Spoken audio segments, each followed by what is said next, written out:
Romney, a little bit earlier today, said that Donald Trump is a phony and a fraud, and to use his words, he said he's taking the American people for suckers. I'm wondering if you agree with that characterization, and if you think it's time for the party to sort of unite with that kind of a call to voters.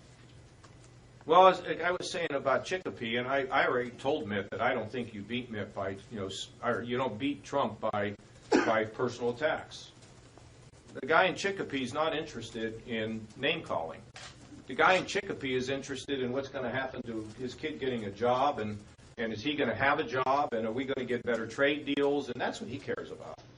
So I think the notion that you can beat Trump by calling him names, I don't think you get there that way. I'm not going that way, and I'm not using that kind of rhetoric because, look, I believe that over time people will have a chance to hear things.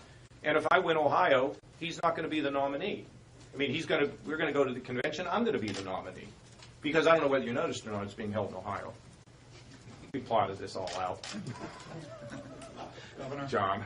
We've got time for two more questions. Okay, so some of the things that Mitt Romney said today is he said that Trump creates scapegoats of Muslims and Mexican immigrants. He calls for the use of torture and the killing of innocent family members of terrorists. He cheers assaults on protesters. Well, that's more in the issue. Is that name call? No, I don't. No, look, I'm not going to be here to decide what's a name call and what's not. But saying Would you agree with those arguments? Well, look, people be standing up to Trump in that way if that's well, not sure. I think to say that we're not going to keep. Look, in the last debate, they said he's got a plan to raise the national debt by $12 trillion. Can you balance the budget through waste, fraud, and abuse? I said, of course you can't.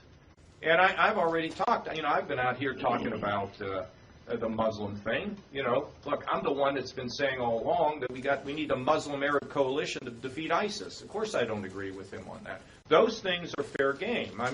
But I just don't want to go and talk about the size of his hands or what kind of a tan he has. That's not the way to get this done. On a policy basis, of course, it's fair. And look, we're all in the heat of the battle, right? We're all in the arena. And am I going to